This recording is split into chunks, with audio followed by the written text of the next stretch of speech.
Kaget gue bangsat, gue kirain tuyul anjing. Iya, maksud gue kayak gitu. Kayak kalau misalnya lu bikin clothingan tentang konsep kan jadinya ngaco gitu. Lu bisa masukin konsep kemanapun. Padahal menurut gue agama ini dari awal konsepnya udah jelas banget. Emang kalau misalnya dilihat dari sekilas gitu ya, ini kan kayak terkesannya kaku, terkesan kuno dan bla bla bla gitu. Tapi kalau lu tahu esensinya itu jauh lebih dapet lu feel lu.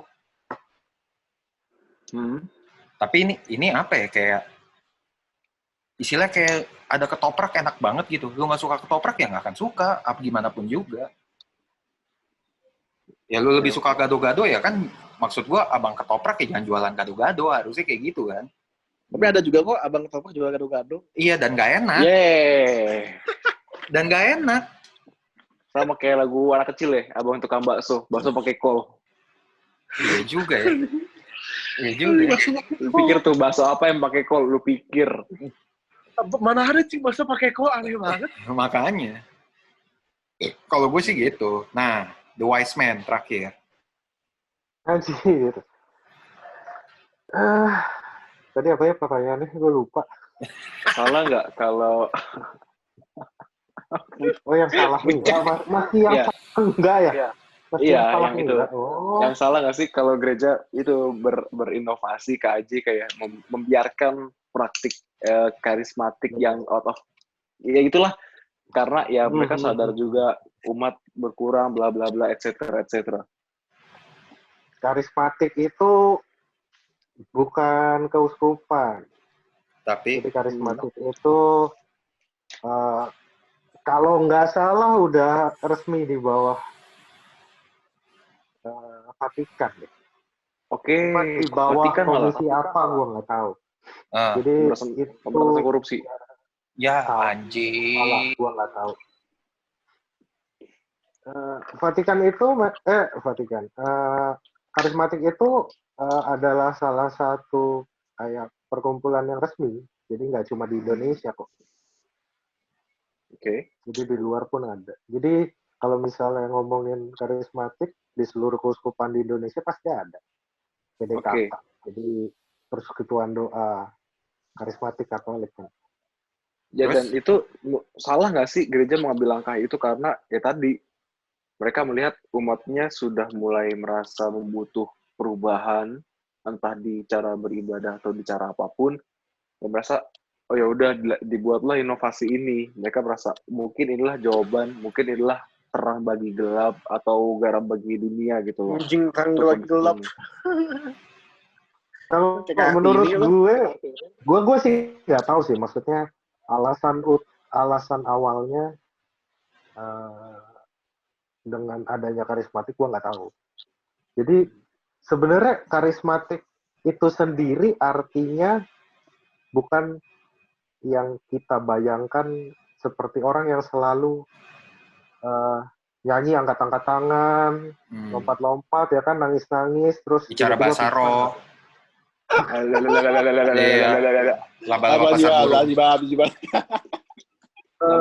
Karismatik itu kalau nggak salah artinya, arti harafiahnya itu yang berroh kudus. Jadi sebenarnya setelah kita menerima sakramen krisma, otomatis kita karismatik karena kita sudah menerima roh kudus. Sesimpel itu? Iya, itu karismatik artinya. Berarti Bang, misalkan juga kalau misalnya ada orang mau ibarat karismatik dengan lagu-lagu slow juga nggak, sebenarnya nggak masalah, itu nggak menghilangkan esensi kan? Nah itu yang gue bingung sih, maksudnya gue bingung makna karismatik di sekarang tuh apa sebenarnya? Nah itu jadi pengaburan identitas jadinya. Ya kan? Jadi setahu gue karismatik, makanya kayak hampir di semua persekutuan doa karismatik tujuannya adalah roh kudus kan. Karena makna karismatik itu adalah yang berroh kudus. Makanya dia pakai bahasa roh dengan tujuan manggil roh kudus gitu. Emang karismatik ada bahasa roh? Ada, gue pernah ikut nemenin nyokap. Sumpah? Iya. Baru gimana tahu coba? Bahasa Roh Kudusnya gimana bahasa Roh Kudusnya coba? Kayak GBI. Babasi balasi. Iya, laba-laba pasar burung. Sepatu ular ikat pinggang. Laba-laba melintas di laba-laba. Yang keren itu kalau bahasa Arab pakai bahasa Latin langsung. Nah, Iya. Nah, Nggak itu tahu. kalau misalnya masalah benar atau enggak keuskupan Mengambil langkah itu. maksudnya ya mengizinkan itu kan pertimbangannya banyak. Maksudnya Oke. mungkin aja ada sudut pandang yang kita nggak tahu. Gitu. Benar Cuma sih. kalau misalnya kita, kalau gue secara pribadi melihat mereka misalnya Katolik atau siapapun, agama manapun maksudnya, melakukan perubahan hanya demi umat. Itu salah kalau menurut gue. Karena balik lagi ke tujuan Katolik itu sendiri apa? itu. Jadi tujuannya misalnya kita ingin menyelamatkan semakin banyak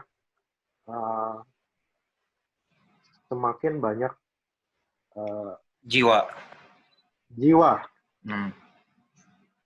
Itu nggak harus seperti itu caranya. Kalau misalnya ada orang yang memang bisa diselamatkan dan ada orang yang mungkin tidak bisa diselamatkan oleh gereja secara langsung. Jadi ada yang misalnya gue bisa ngajak temen gue satu orang balik ke gereja. Gerejanya nggak perlu berubah. Cuma mungkin kita harus mengetahui sebenarnya apa yang dia cari di dalam gereja yang menarik bagi dia. Atau apa sebenarnya yang menjadi kegundahan dia dari Katolik. Katolik itu terlalu luas untuk dipandang hanya sebagai oh ini ya udah pokoknya kalau kita misa, kita Katolik ya udah kita Katolik yang baik. Koneksi Abram. Bram. Karena itu yang kita dari Wah, koneksi nih. Bram, putus-putus, Bram. Bu Kristus. Anjir, kepotong-potong nih ke sensor sendiri. Nah. Bram. Udah, hilang. Hilang. Bram. Alah, bubar. Alah. Koneksi lo. Udah. Ulang. Tadi apa? Ayo, bingung kan lu? Lu dengernya sampai mana? Semua. Sampai ini, kalau misalnya lu ngajak satu teman lu buat balik lagi ke gereja, terus dia ininya. Ya, gereja nggak perlu ngikutin supaya menyenangkan umatnya gitu ya. Iya. Kalau menurut gue secara pribadi, gereja tidak perlu berubah hanya karena 1-2 orang yang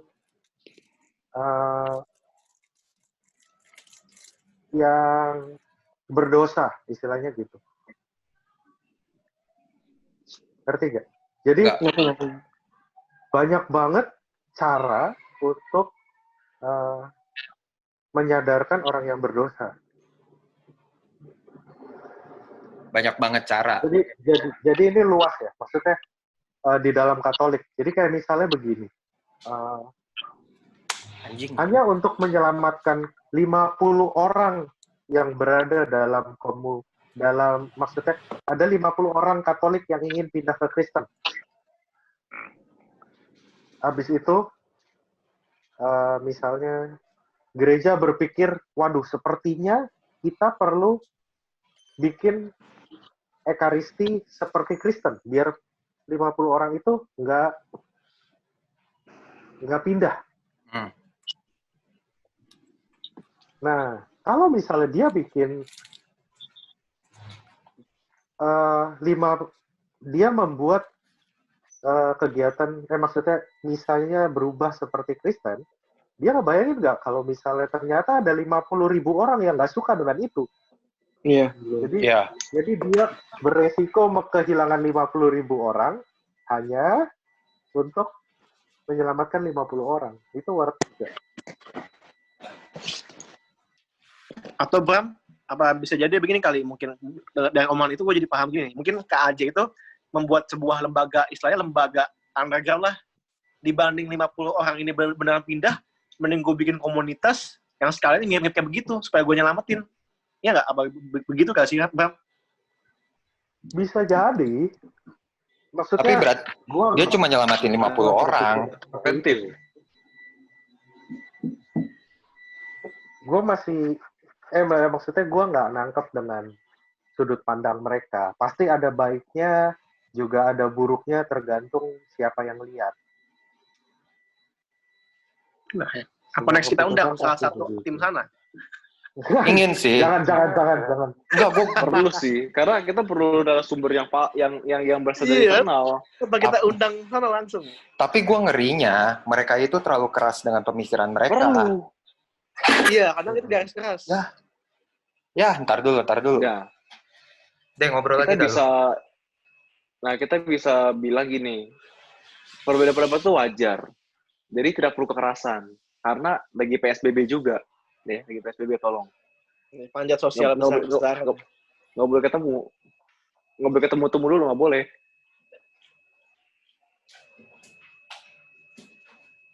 Tapi gue penasaran deh. Kata lu yang mereka kalau misalkan misa juga di mall, pakai aula hall mall ya. Ayamnya belum pakai headset. Apa? Gigi lu Yam. Tadi kulkas gue jatuh. Kenapa? Ya, gue dengar dari lu kan katanya mereka kalau ibadat atau ya acara gitu selalu di mall. Ya, benar. Yang gue lihat di Instagram ya. Jadi itu ibadat, pesta, apa konser, Pak, jadinya? Soalnya kenapa gue bisa bilang ini misa dan ini ekaristi, karena ada romonya. Tapi romonya itu, tapi dia ada, ini nggak penjamuan kudus nggak? Dan gue lihat, mereka membagi-bagikan hosti di situ. Damn! Memang bisa, Bram, kayak begitu?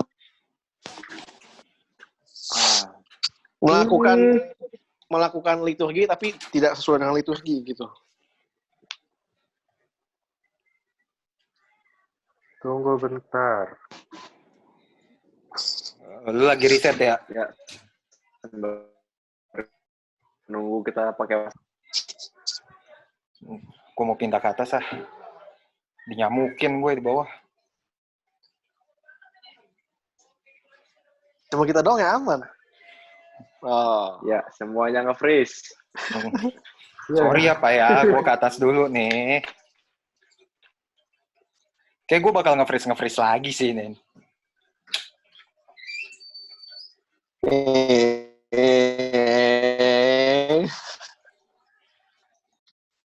Kan perayaan haruslah di tempat yang pantas. Dengan contoh. Nggak ada contohnya, ini buku hukum sih. Iya, maksudnya siapa tahu lu ada contohnya kayak mungkin bisa di mana. Iya, berarti kan kalau misalkan tidak ada hal-hal yang mendesak gitu, darurat gitu kan harus tidak diperbolehkan berarti Abraham ya. Iya, sebenarnya. Jadi kalau misalnya diartikan, pokoknya setahu gue sih kalau misalnya misa hari Minggu itu lebih baik di gereja Rumah saja. Di gereja. Gue gampar lu, Bin. Iya, kan kondisi lagi darurat sekarang. Oh iya, bener juga sih, Pak. Lebih baik kan? di rumah saja. Mengingat sedang terjadinya pandemi COVID-19. Kenapa nggak COVID-20 sih? Ini kita tahun 2020 gitu, bukan ya, 19. Ya, jadi tahun 2019, gue gebuk lu. Gue ngomongnya jadi lupa, malahnya apa jadi lupa. Enggak, gue sih jujur ya, gue itu pengen ngundang dari sisi sebelah. Gue pengen Kenapa gimana, Bang? ngajak ngobrol berlima nggak kayak ikutan. gini.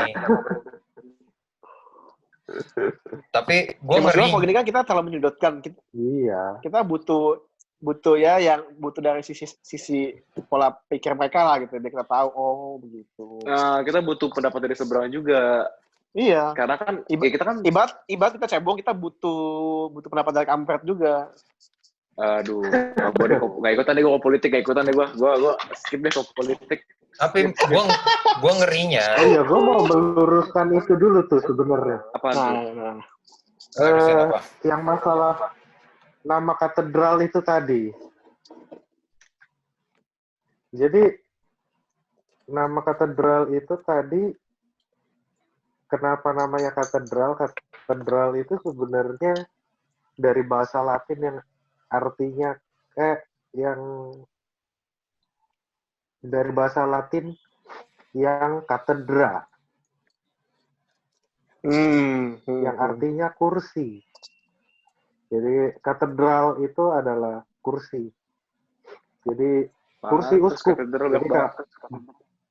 Jadi gereja disebut katedral karena di dalamnya ada tahta uskup di situ, ada kursi uskupnya. Jadi kalau misalnya nggak ada kursi uskupnya terus dikasih nama katedral ya nggak bisa. Oh, Pak. Jadi itu cuma nama. Seperti ya cuman dia jadi pengaburan aja jadinya kan, karena orang yang namanya gereja katedral tuh isinya ada pasti ada uskup gitu yang menaungi. Enggak, sekarang gue tahu kenapa di katedral banyak kursinya. Di kondangan juga banyak kursi, namanya kagak katedral bangsat. Enggak, kursinya banyak katedral. Kondangan paling banyak berapa orang lu? Stadion namanya juga. Kan, stadion banyak kursi. Katedral lebih kursinya. Tapi ngomong-ngomong gitu, Bram, ngomong-ngomong kursi, gue jadi keinget ini sih, tapi di luar konteks sih, tapi gue lumayan penasaran juga. Lu nyolong kursi uskup?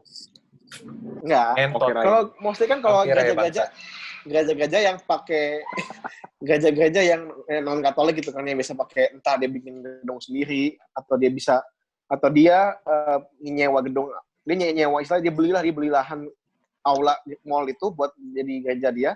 Tapi kadang sometimes begitu lagi nggak ibadah dibuat weddingan gitu, buat disewain lah buat tempat wedding lah. Oh iya.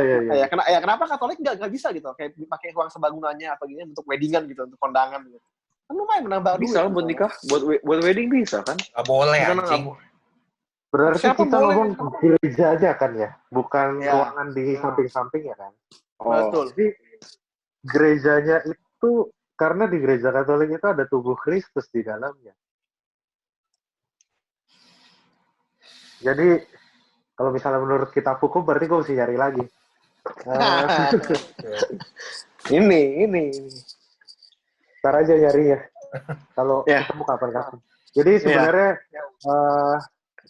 kayak kenapa kita diizinkan mengadakan kayak apa acara drama visualisasi di dalam gereja kalau di BHK. Karena ketika itu gerejanya lagi kosong. Oh iya benar. Kristusnya kan nggak ada. Benar betul. Bram, berarti salah kalau misalnya gue bikin konser di sana. Kalau bikin konser di dalam gereja, habis itu kita tepuk tangan kepada yang konser, padahal di situ ada tubuh Kristus, itu nggak boleh. Sebenarnya. Waduh. Berarti yang bikin konser di gereja itu goblok. Sebenarnya nggak boleh. Tapi kan ternyata nggak goblok. Sebelum konser tubuh Kristusnya dipindahkan dulu, jadi tidak melanggar. Mana boleh bangsat. Kalau misalnya konsernya Desember, kadang-kadang ada yang melakukan itu.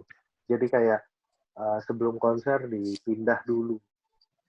emang boleh? Bukannya itu harus ada ketentuan khusus ya, Bram? Minda-mindain. Ya gue nggak tahu kalau yang itu gue nggak tahu. Cuma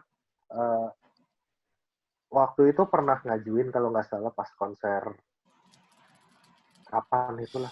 Cuma pasturnya bilang nggak apa-apa, cuma konser dong. Berarti pasturnya ya udahlah ya. Berarti pasturnya Gol kan. Enggak, Oh, gue man. Bram, berarti kan kita kesal gue bukannya berapa bulan lalu tuh kan BHK sempat ada konser kan? Paduan suara tapi konser itu tahu gue, tapi itu bukan dari organisasi gereja, tapi minjem tempat gereja buat konser setahu gue nih. Oh, masa sih? Iya ya, apa dari ini? Pokoknya gue ingat temen gue mereka PSBB kali. Paduan suara bikin Batem. Ya ampun, Alvin itu udah keluar 2 kali. Pak, tapi maksudnya gitu kan, ya setahu gue ada deh. Gue pernah baca, ya gue baca beritanya gitu kan, kayak mereka lagi iklan gitulah. Teman-teman gue juga mereka konser gitu di dalam gereja, literally nonton teman di dalam gereja gitu. Itu nggak boleh sebenarnya.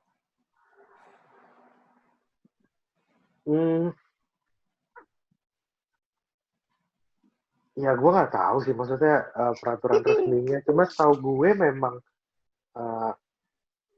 kita kan tetap harus menghormati tubuh Kristus karena memang dia berada di situ kan. Udah gitu kalau misalnya melakukan, kayak misalnya dia konser, umatnya datang, lalu duduk dengan hormat, mendengarkan mereka nyanyi, setelah mereka nyanyi, keluar dengan hormat, nggak ada tepuk tangan sama sekali, umatnya keluar juga, ngobrolnya di luar. Mungkin nggak apa-apa, mungkin ya, gue juga nggak tahu. Cuma mungkin memang kalau konser nggak tepuk tangan. Nggak mungkin. Dan itu kan yang diharapkan sama yang melakukan konser ya. Nggak mungkin juga sih lu datang menyaksikan lalu keluar dengan full dan keadaan hormat, nggak mungkin sih. Iya. Nggak mungkin banget. Iya. Pegel soalnya. Gini mulu. Aduh, anjing larinya ke sana, bangsat. Anjing, gua nggak anjing lari ke sana. Anjing. Bangsat. Oke, itu oke tuh. Boleh. Gua nggak. Lu bayangin lu tuh konser. Gini mulu. Benar tuh. Boleh. Anjing, gua nggak anjing. Tapi gue jujur ya, gue pingin ngundang dari jalur karismatik gitu. Tapi gue ngerinya adalah mereka itu nggak sih. Putus sinyal. Anjing. Nih masih putus-putus gak gue nih? Anjing masih putus-putus dong, bangsat. Bangsat, masih putus-putus gue. Masih putus-putus. Otak lu putus. Jadi gue pengen ngundang ke sana. Ya anjing ini putus-putus lagi gue ngentot.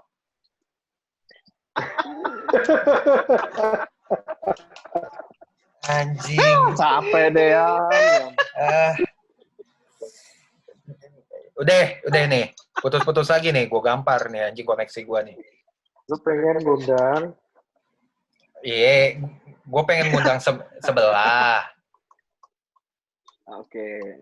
Dari orang-orang komunitas itulah.